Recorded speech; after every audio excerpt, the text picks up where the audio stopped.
Namun kalau mau bertakwa, kamulah yang mulia dibandingkan apabila kamu keturunan Nabi, tapi tidak bertakwa, kamu akan lebih rendah daripada budak-budak dari bangsa Habsyi yang bertakwa. Nah, itulah siapa Ahlul Bait. Bagaimana kita harus mencintai keturunan Nabi. Nah, kemudian dengan adanya polemik ini, maka saya akan mengatakan bahwa mulai saat ini dengan dasar-dasar Al-Quran wal Hadis tadi, dan dengan dibantu dengan data-data ilmiah dari sisi ilmu nasab, dari sisi ilmu filologi, dari sisi ilmu DNA, maka saya hari ini bismillahirrahmanirrahim, asyhadu an la ilaha illallah wa asyhadu anna muhammadar rasulullah, saya hakul yakin bahwa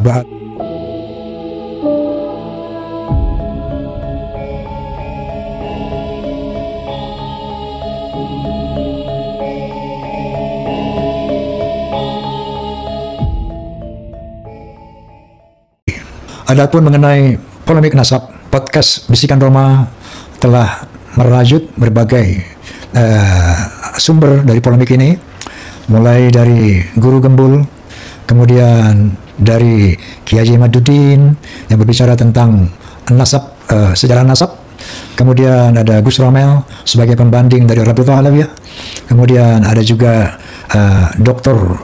Sugeng Sugiharto sebagai ahli DNA, kemudian ada juga Profesor Menahem Ali sebagai ahli filologi. Dari sana ditetapkanlah oleh Kiai Haji Imaduddin bahwa Ubaidillah sebagai keturunan Nabi dari Ahmad bin Isa tidak terkonfirmasi sebagai tokoh yang eksis selama 550 tahun. Kemudian dari sisi filologi, menurut Profesor Menahem Ali bahwa kaum Ba'alawi mustahil sebagai orang Arab, tapi kaum Ba'alawi adalah dari Kaukasus menurut ilmu sejarah. Dan menurut ilmu DNA, pakar DNA Dr. Sugeng Sugiharto menyatakan bahwa secara DNA mustahil kaum Ba'alawi adalah keturunan Nabi Muhammad sallallahu alaihi wasallam. Allah Subhanahu wa taala berfirman bahwa al-yawma akmaltu lakum dinakum, hari ini aku sempurnakan agamamu. Dalam ayat yang lain Allah Subhanahu wa taala berfirman, ma faratna fil kitabi min syai', tidak ada yang aku tinggalkan, tidak ada yang aku lupakan dalam Al-Qur'anul Karim. Semuanya lengkap, berbagai aspek kehidupan manusia tertuang di dalam Al-Qur'anul Karim.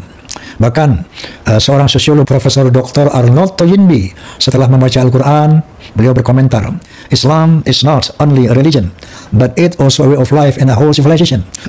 Islam bukan sekedar agama, tapi ternyata way of life, bimbingan hidup, and a whole civilization, dan sebuah peradaban yang lengkap. Allah Subhanahu wa taala berfirman, A'udzu billahi minasyaitonir rajim. Bismillahirrahmanirrahim. Ya ayyuhalladzina amanu atti'ullaha wa atti'ur rasul wa ulul amri minkum. Fa in tanazza'tum fi syai' farudduhu ila Allahi wa rasul in kuntum tu'minuna billahi wal yawmil akhir. Dzalika khairu wa ahsanu ta'wila. Artinya, wahai orang-orang beriman, taatilah Allah, taatilah Rasul dan pemimpin-pemimpin kalian. Apabila terdapat perselisihan antara kalian, maka kembalikanlah kepada Allah dan Rasulnya. Itu hal yang baik dan itu adalah jalan keluar yang terbaik untuk kalian. Nah, oleh karena itu, mengenai polemik nasab, kita harus kembalikan kepada Al-Quran wal Hadis. Baik, apa yang menjadi perdebatan dari polemik ini? Pertama, mengenai Ahlul Bait. Mari kita lihat dalam Al-Quranul Karim, siapakah Ahlul Bait itu? Apakah arti dari Ahlul Bait?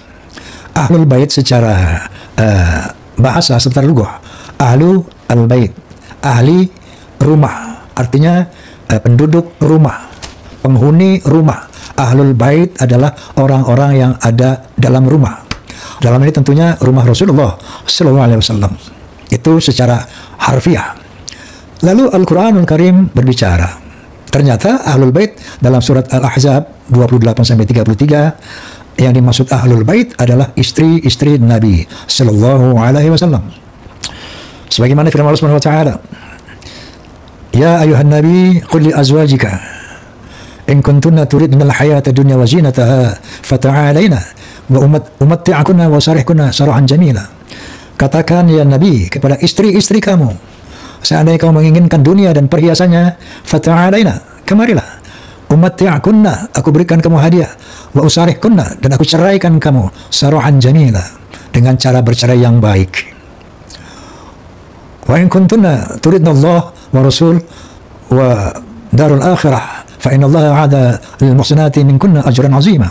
Tetapi apabila di antara kalian menghendaki Allah, menghendaki Rasulnya dan hari akhirat, maka sesungguhnya pahala Allah sangat besar bagi orang-orang yang muhsin di antara istri-istri Nabi.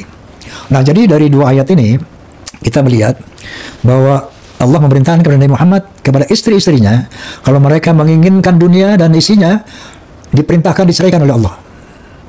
Tetapi kalau mereka menginginkan Allah dan Rasulnya, maka Allah akan memberikan pahala. Artinya orientasi keluarga Nabi, istri-istri Nabi adalah harus mencari ridho Allah, bukan dunia.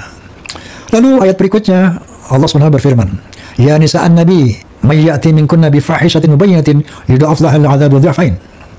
Wahai istri-istri Nabi, kalau ada di antara kamu datang dengan kefasikan yang nyata, maka azabnya 2 kali lipat.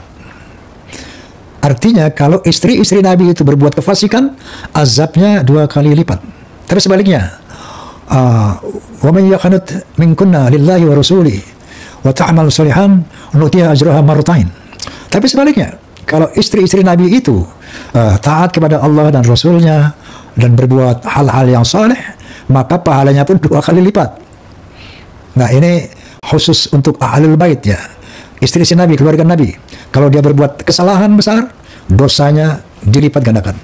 Tapi sebaliknya kalau dia berbuat kebaikan, kemaslahatan, pahalanya 2 kali lipat. Lalu selanjutnya Allah Subhanahu wa taala berfirman, Ya nisa'an Nabi, lastunna kahadi minan nisa, in ittaqaitunna.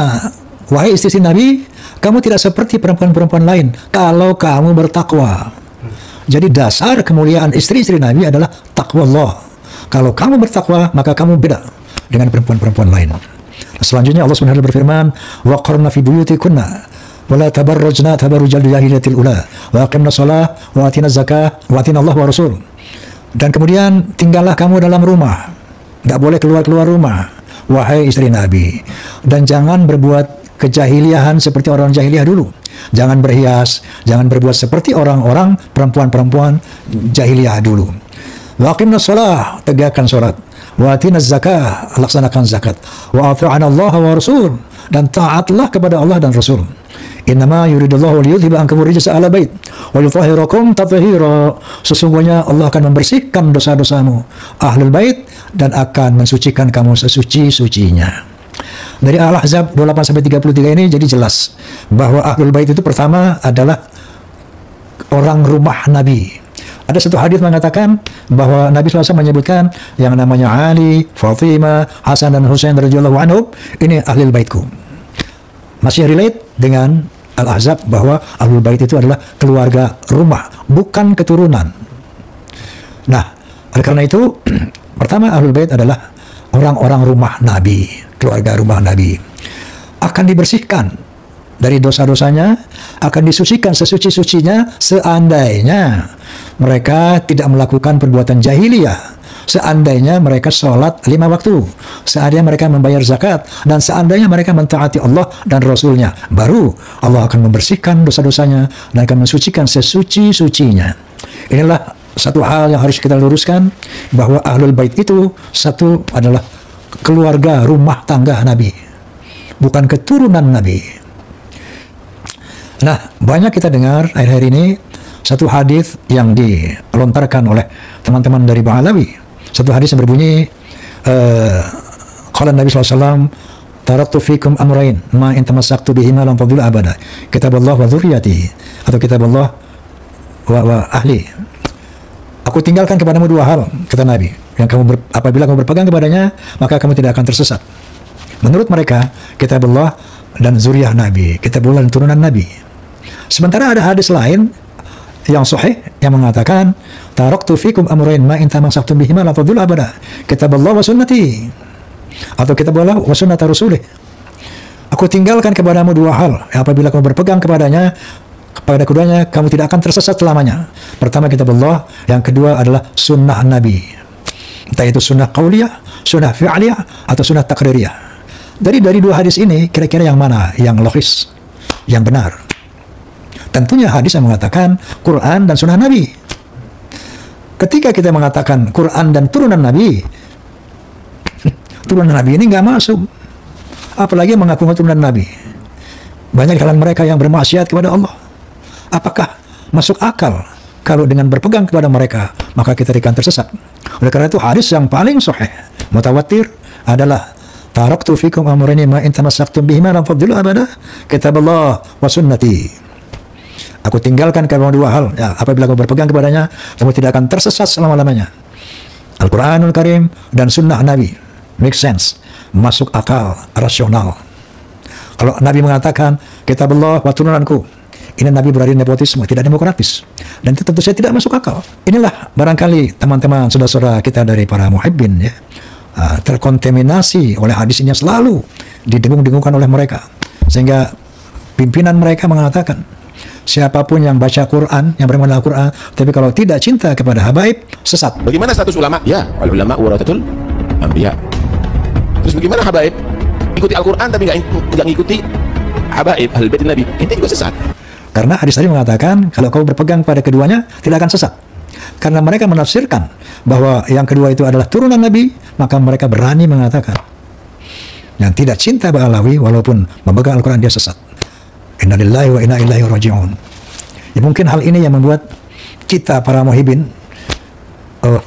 begitu tunduk kepada yang katanya turunan Nabi. Jangankan turunan yang palsu, keturunan asli pun tidak itu yang dimaksud Nabi. Kitab Allah wa sunnati, bukan dzurriyyati. Nah, kira-kira hal ini yang membuat kadang-kadang maksud saya yang membuat para muhibbin begitu tunduk patuh kepada para Ba'alawi. Padahal Rasulullah sallallahu alaihi wasallam bersabda, "Man fasara al-Qur'an wal hadits bi ra'yihi falyatabawa' maq'adahu minan nar." Barang siapa menafsirkan Al-Qur'an dan hadis sesuai dengan kepalanya sendiri, kehendaknya sendiri, kepentingannya sendiri, maka sama saja dengan memesan tempat di neraka. Nah, semoga dengan penjelasan Quran tadi menjadi jelas siapa Ahlul Bait, siapa yang harus dicintai oleh kita semuanya. Kemudian Nabi SAW bersabda, sebagaimana tadi Allah perintahkan, kalau ada perselisihan di antara kamu, kembalikan kepada Allah dan Rasulnya. Nah, kita sudah membahas tadi masalah siapa Ahlul Bait, siapa turunan Nabi dari Al-Quran. Sekarang kita lihat hadis Nabi. Qala Rasulullah SAW, sebelumnya ada qala ta'ala, a'udzubillahi minasyaitonir rajim. Bismillahirrahmanirrahim. Ya ayuhan nas, inna khalaqnakum min dzakarin wa untha wa ja'alnakum syu'uban wa qabaila lita'arafu. Inna akramakum 'indallahi atqakum. Hai bangsa manusia, sesungguhnya kami telah menciptakan kamu dari seorang laki-laki dan perempuan.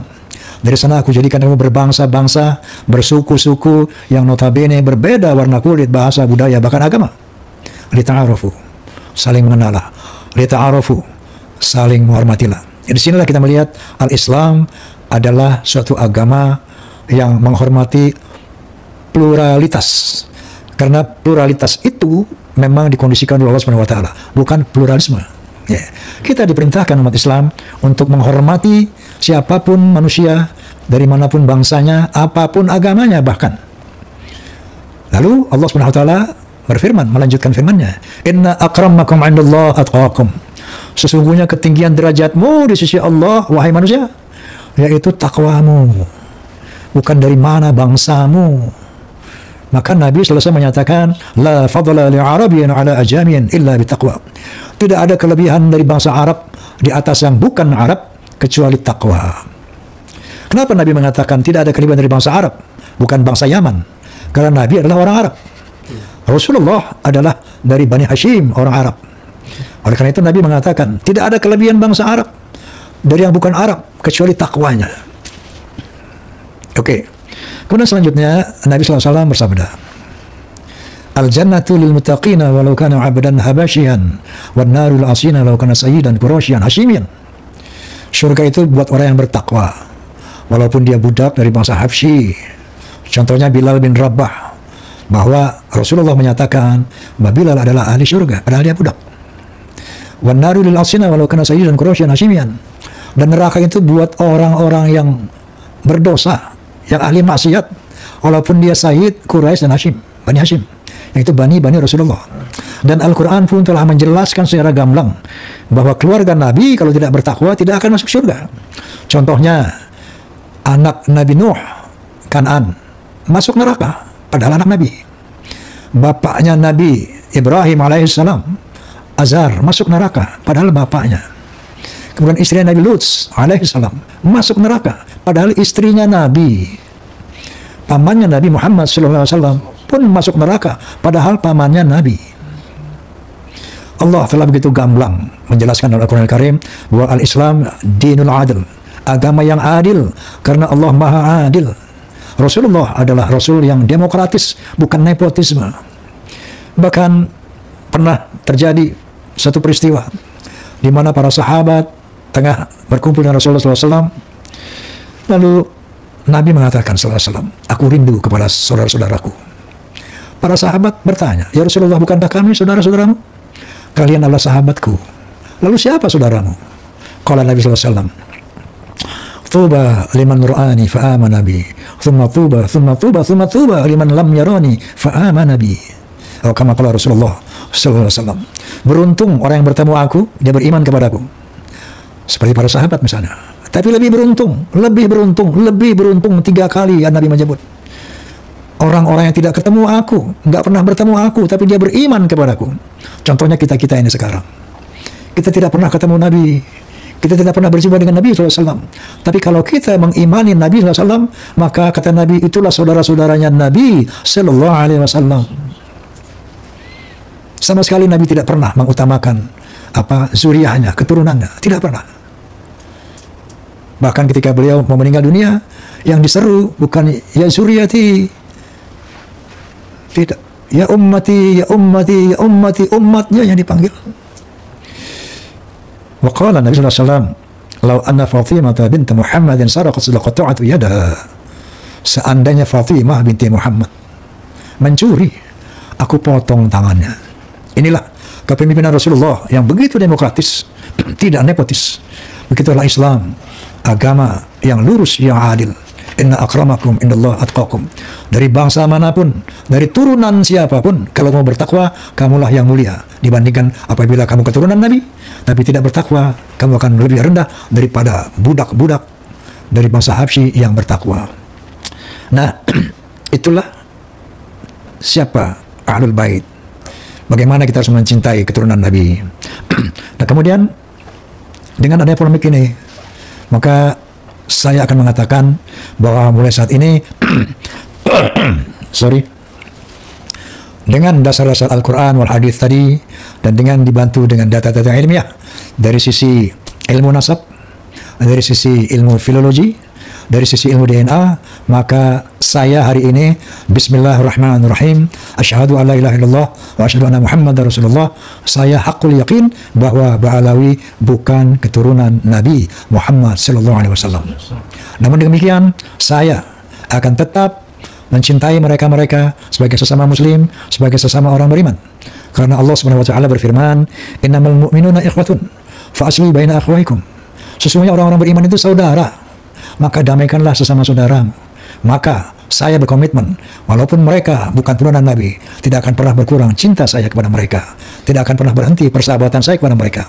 Wa qala ta'ala aidan, wa'tasimu bihablillahi jami'an wa la tafarraqu. Bersatu padulah kalian di bawah tali Allah, jangan bercerai-berai.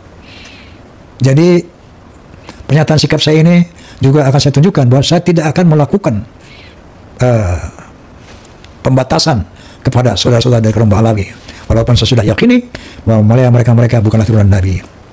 Oleh karena itu, untuk membedakan turunan Nabi dan bukan, maka mulai hari ini pula saya akan memanggil sahabat-sahabat saya dari Ba'alawi bukan lagi Habib, tetapi kalau mereka berilmu akan saya panggil Al-Mukarram wal-Mukhtaram Ustaz Rizik Syihab, Al-Mukarram wal-Mukhtaram Ustaz Taufik Asgaf, dan seterusnya. Dan bagi orang-orang yang katakanlah bukan Ustaz, saya akan panggil akhina fillah. Kira-kira demikian pernyataan saya. Semoga Allah Subhanahu wa taala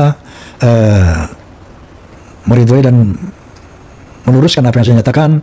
Last but not least, kepada Al-Ustaz Muhammad Rizik Syihab dan lain-lain, dari Ba'alawi. Saya mohon dimaafkan lahir dan batin apabila selama ini ada ucapan-ucapan saya yang kurang berkenan, yang barangkali menyinggung perasaan antum semuanya. Maafkan saya. Dan sebaliknya, pintu maaf saya sangat terbuka untuk semua kaum Ba'alawi. Demikian, wallahul muwaffiq ila aqwamit thoriq. Billahi taufiq wal hidayah. Assalamualaikum warahmatullahi